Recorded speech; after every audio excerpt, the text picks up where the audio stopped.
Hello, what's up? Welcome back. This is Side Hustle School. I'm your host, CHRIS GUILLEBEAU, and we are going into week number 4, starting out with episode 22. And from what I can tell so far, in all the emails I've been getting, as well as lots of notes on social media, we have a very diverse set of people listening to the show.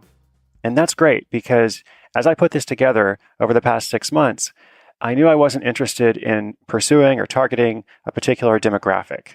So to me and to side hustling in general, it doesn't matter how old you are, what your background is, where you live, how much higher education you have.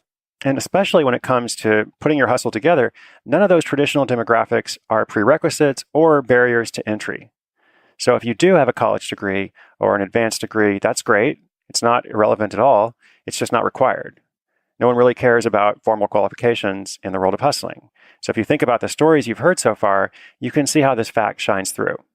And last week I told you about Trevor, the government analyst who started a reselling hustle that is now multiple 6 figures.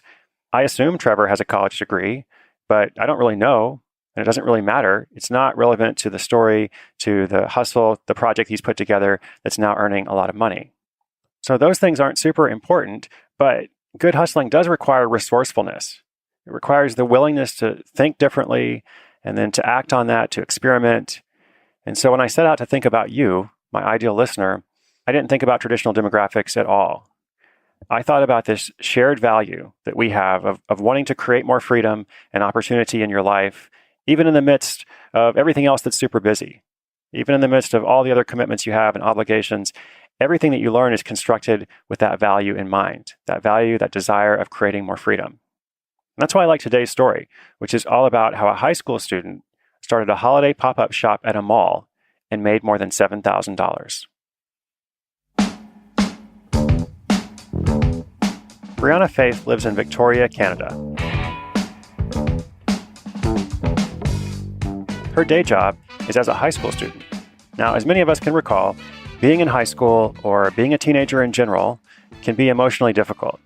Even if you have a good home and a good family, you don't lack for anything, you're still going through a lot of changes and preparing for adulthood. Brianna had never worn a lot of makeup, partly because she felt shy and uncomfortable attracting attention to herself. When she was 16, she noticed that once she started wearing red lipstick, she could slowly work her way up to other colors. Eventually, she graduated to neon blue, and from there she realized no one really cared what she was wearing.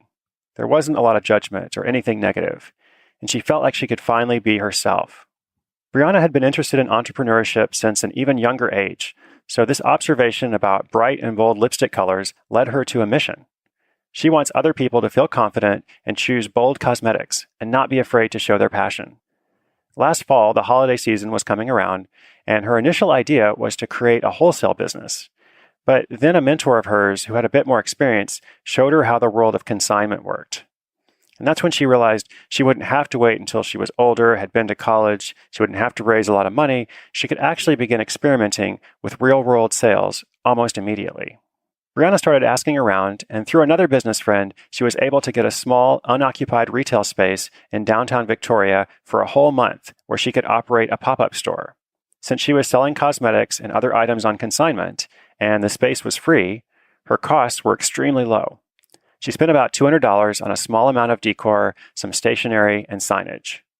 Then she got her friends to help. She built a super quick website using WordPress. She signed up for a Square account so that she could have a point of sale system. She was literally up and running within about 10 days of first learning about that space, and she stayed there every single day during the holiday month it was open.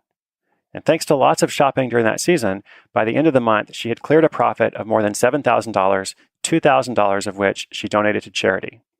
Now, you're probably not surprised to hear that enterprising Brianna is planning to develop her own product line next and sell it both online and in shops. Her long-term dream is to have her cosmetics in Sephora, and I, for one, will not be surprised in the least when she makes that happen.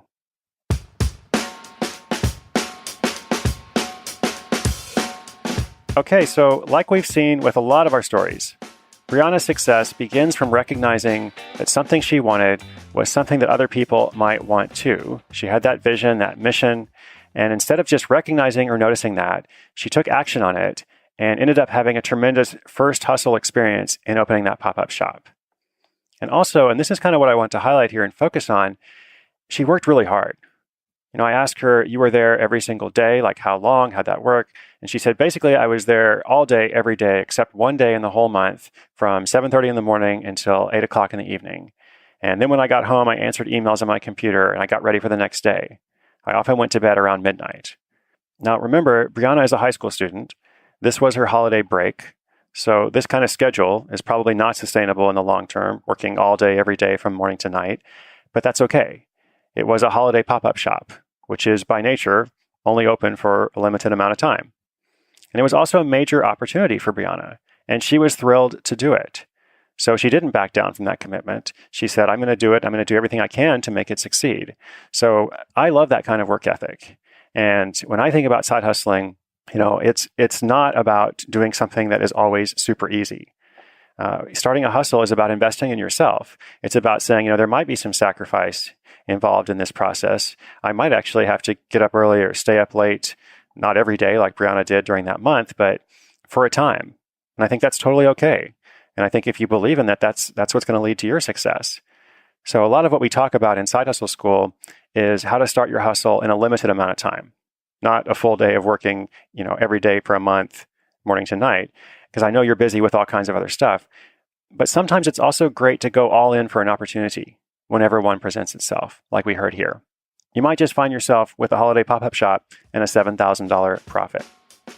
And of course, it may not happen exactly like that for you. But if you listen to these stories and you begin applying them to your own hustle, you will see results over time. Remember, inspiration is good, but inspiration combined with action is so much better. If you'd like to say hi, just head over to sidehustleschool.com or use the hashtag sidehustleschool to say hi on social media. Every day there's an original post with show notes about the lesson on that website.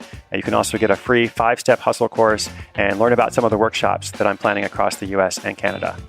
I'm CHRIS GUILLEBEAU. This is Side Hustle School, and I'll see you tomorrow with another action-packed episode.